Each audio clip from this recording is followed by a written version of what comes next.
ubufatanye, ubwitange no kumvira amabwiriza mukomeje kwerekana. Ndashimira by'umwihariko abakora mu nzego z'ubuvuzi ubwitange bakomeje kugaragaza, bakora amanywa n'ijoro bagerageza gukumira ubwandu bushya, bavura abagaragayeho uburwayi ndetse banatuma igihugu cyacu gikomeza gutekana. Uyu munsi hamaze kugaragara abarwayi ba coronavirus 54 mu gihugu cyacu. Uyu mubare uzakomeza kuzamuka kuko hakomeje gushakishwa abahuye n'abarwayi b'iyo ndwara kugira ngo bapimwe ndetse abagaragayeho uburwayi bavurwe. Ubu ni bwo buryo bwiza bwo gufasha abashobora kuba baranduye mu rwego rwo kurinda imiryango yabo ndetse natwe twese aho dutuye. Twafashe icyemezo gikomeye cyo guhagarika indege zitwara abagenzi ndetse no kugabanya urujya n'uruza ku mipaka yacu. Ibi byatumye hadakomeza kwinjira abandi barwayi bashya. Twahagaritse ingendo hagati mu gihugu kugira ngo tugabanye gukwirakwiza ubwandu. Icyakora coronavirus yandura mu buryo bwihuse ndetse butarasobanuka neza bihagije. Ni inshingano zacu gutuma idakomeza gukwira hose. Niyo mpamvu mpamagarira buri wese gukomeza gushyira mu bikorwa aya mabwiriza yashyizweho na leta, tukihanganira ingorane zose byaba bitera kugira ngo dutsinde iki cyorezo burundu cyo guhitana abantu benshi.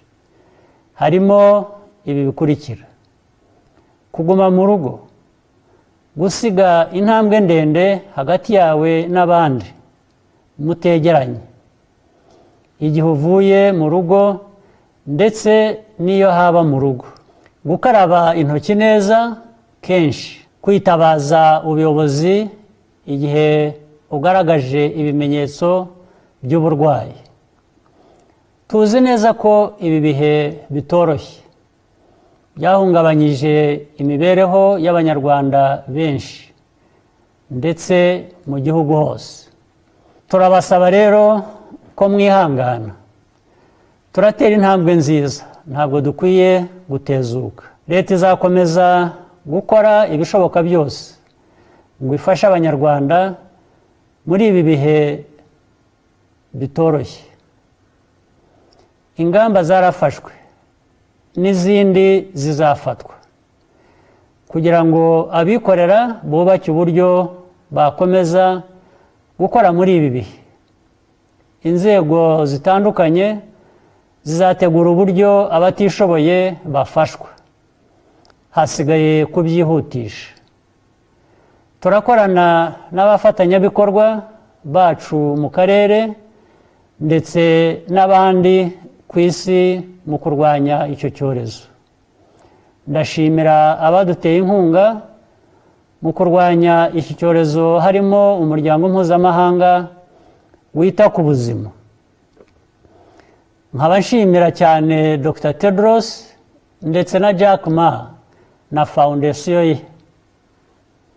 Ndashimira kandi n'abandi bafashije mu bikorwa, inama batugiriye n'ibikoresho baduhaye. Ndashimira cyane Minisiteri y'Ubuzima n'inzego zindi za leta muri rusange. Akazi keza n'ubwitange bikomeje kugaragarira mu bikorwa by'urwego rw'igihugu twashyizeho ruyobowe na Minisitiri w'Intebe. Abanyarwanda dushyize hamwe twivanye mu bibazo byinshi mu bihe bitandukanye. Ubufatanye bwacu ndetse no kudatezuka birakenewe muri iyi ntambara turimo yo kurwanya iki cyorezo, kandi tugomba kuyitsinda. Nongeye kubasaba uruhare rwa buri wese mu bikorwa no mu myumvire. Ingamba twafashe ziratanga umusaruro mwiza. Ibyemezo dufata uyu munsi nibyo bizatuma dushobora guhashya iki cyorezo vuba kugira ngo dusubire mu buzima busanzwe. Mbifurije amahoro y'Imana muri ibi bihe turimo.